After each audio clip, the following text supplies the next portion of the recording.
और इस बीच बड़ी खबर मशरिक़ वस्ता से आ रही है। जिस तरह से इजराइल, अमेरिका और ईरान के दरमियान 40 दिनों की जंग चली, इस जंग में इजराइल को भी बड़े पैमाने पर नुकसान उठाना पड़ा। जी हां, जिस तरह से ईरान लगातार पलटवार कर रहा था, मशरिक़ वस्ता में ईरान की पहुंच, दरअसल जो मशरिक़ वस्ता के ममालिक हैं जहां पर ईरान का इंफ्रास्ट्रक्चर है, वहां तक ईरान की पहुंच थी, या फिर ईरान के बैलिस्टिक मिसाइल और ड्रोन की पहुंच दरअसल इजराइल तक थी। और इसी वजह से इजराइल पर ईरान के हमलों से काफी ज्यादा इजराइल के अंदर नुकसान हुआ है। खासतौर से तल अवीव, जो बहुत अहम शहर इजराइल का माना जाता है, यहां पर बहुत ज्यादा नुकसान ईरान ने पहुंचाया है। बड़े पैमाने पर ईरान के हमलों से तल अवीव के अंदर जानी और माली नुकसान इस बार इजराइल को उठाना पड़ा है।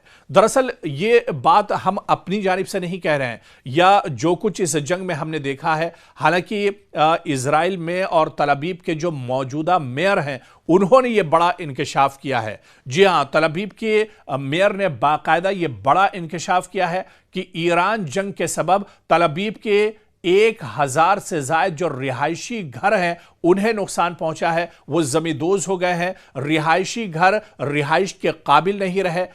जबकि इजरायली हुकाम ने ईरान और लबनान के साथ 40 रोजा जंग में इसका जो नुकसान का तखमीना लगाया है, वो तकरीबन 17.5 अरब डॉलर एक तरह से बताया जाता है। 17.5 अरब डॉलर इसका तखमीना लगाया गया है, जो इस 40 दिन की जंग में इजराइल को नुकसान पहुंचा है। और दरअसल ये इंकशाफ खुद तल अवीव के जो मौजूदा मेयर हैं उन्होंने किया है। दरअसल तल अवीव इजराइल का माशी और शहरी मरकज है, बहुत अहम शहर यह माना जाता है इजराइल का, जहां किसी भी सिक्योरिटी बहरान का फौरी असर शहरी जिंदगी पर भी पड़ता है।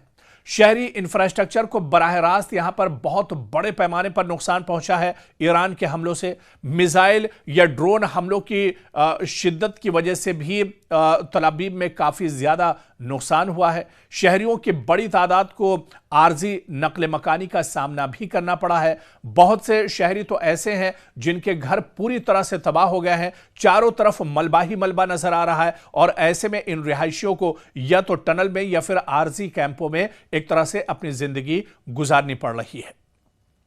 और यह सूरत हाल इस बात की निशानदेही करती है कि जंग अब सिर्फ सरहदों तक महदूद नहीं रही, बल्कि शहरी इलाकों तक भी पहुंच चुकी है। और जिस तरह से इजराइल ईरान पर हमले कर रहा था, ईरान उसके जवाब में लगातार इजराइल पर हमले करता रहा। और जो ड्रोन और मिसाइल इंटरसेप्ट इजराइल नहीं कर पाया, उससे इजराइल के अंदर बहुत बड़े पैमाने पर नुकसान हुआ। खासतौर से तल अवीव में बड़े पैमाने पर जानी और माली नुकसान हुआ है। शुमाली यरूशलेम में काफी बड़े पैमाने पर नुकसान हुआ है। इसके अलावा हैफा शहर में बहुत बड़े पैमाने पर नुकसान हुआ है। और इसी वजह से जो रिपोर्ट आई है, एक तखमीना लगाया गया है कि तकरीबन 17.5 अरब डॉलर का नुकसान दरअसल इन 40 दिनों की जंग में इजराइल को उठाना पड़ा है, जो दरअसल यह समझा जा सकता है कि कितनी बड़ी चोट है जो इजराइल के दरअसल लगी है। हालांकि इजराइल ने बराह रास्त ये तमाम चीजें साझा नहीं की हैं,